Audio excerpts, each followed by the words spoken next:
बिस्मिल्लाहिर्रहमानिर्रहीम। वालिदैन के सामने उफ तक न कहो। सूरह अल-इसरा में वालिदैन से नेकी और भलाई का हुक्म देने के बाद इरशाद फरमाया गया, अम्मा यबलगन्ना इंदकल कबरा अहदहुमा व किलाहुमा फला तकुल्लहुमा उफ्फिन वला तनहरहुमा वक़ुल लहुम क़ौलन करीमा व अख़फ़िद लहुमा जनाहज-ज़ुल्ल मिन रहमति वक़ुल रब्बिरहमहुमा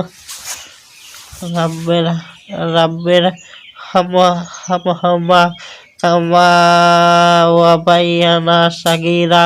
अगर तुम्हारे सामने दोनों में से कोई एक या दोनों बुढ़ापे को पहुँच जाए तो उन्हें उफ भी न कहना और उन्हें झिड़कना भी नहीं, और उन दोनों के साथ बड़े अदब से बात किया करो और उन दोनों के लिए नर्म दिली से इज्जत इंकिसारी के बाजू झुकाए रखो और अल्लाह के हुजूर अर्ज करते रहो, ऐ मेरे रब, इन दोनों पर रहम फरमा जैसा कि इन्होंने बचपन में मुझे रहमत और शफ़क़त से पाला था।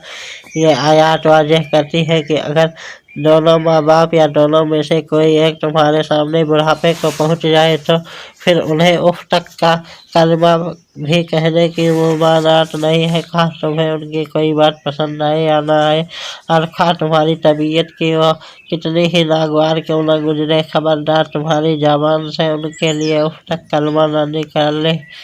उफ तक न कहने का माना यह है कि तुम्हारी ज़बानें तुम्हारे वालिदैन के बारे में इस हद तक बंद हो जाए कि उनके किसी बात पर खफगी और नाराज़गी का इजहार न होने पाए, और कभी ऐसा ना हो कि तुम्हारा पैमाना सब्र उनके मामले में इस हद तक लबरेज हो जाए कि तुम उन्हें झिड़कने लगे या उनके साथ सख्ती, दुरुस्ती और तलखी के साथ पेश आओ और इस तरह उनकी दिल शिकनी हो। यहाँ उफ तक न कहने की मानवीयत हिकमत पर गौर जरूरी है कि ऐसा क्यों फरमाया गया। ये बात इसलिए कही गई कि जब आप उफ कहते हैं तो यह हालत बिलउमूम उस वक्त पेश आती है जब माँ बाप बुढ़ापे की कैफियत में होते हैं। यह बुढ़ापा बड़ी जालिम चीज़ है। जब क़ुव्वाए बदनी मुज़महिल और हवा से खमसा माऊफ होने लगते हैं तो बेबस और बेचारगी की कैफियत नादीदनी होती है। अक्सर व बेशतर वालिदैन अहद जवानी से गुजर कर बुढ़ापे में दाखिल होते हैं तो वही औलाद जिसको वह बचपन और लाशऊरी के उनसे खिलाते पिलाते रहते, अपने खून पसीने की कमाई जिसकी नज़र करते रहते, जिसकी जर्रा भर तकलीफ तुम्हें उन्हें गंवारा न थी, उसके लिए अपना सुख चैन सब कुछ कुर्बान किया, खुद को भूखा लेकर अपने मुँह से लुक़मे निकाल कर जिसके मुँह में दिए और जिसको बिन मांगे हर चीज़ मिल जाती थी, वही औलाद जब जवान होती है तो अपने वालिदैन को मजबूर बेकस पाती है और उसे वह ज़माना याद नहीं होता कि यही वालिदैन थे जो उसके आगे पीछे रहते थे, बीमारी और तकलीफ़ की हालत में रात भर जागते रहते थे,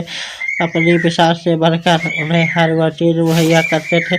जिनकी उनके बच्चों को ज़रूरत होती थी। वही औलाद अगर उसकी तरबियत सही नहज पर ना हुई हो, बचपन का ज़माना निकल जाने पर अपने वालिदैन की नाफरमान और गुस्ताख हो जाते हैं। वह उस दौर को अक्सर भुला देती है जब उसके वालिदैन उसके लिए हलकान होते थे और उसके आराम आराइश के लिए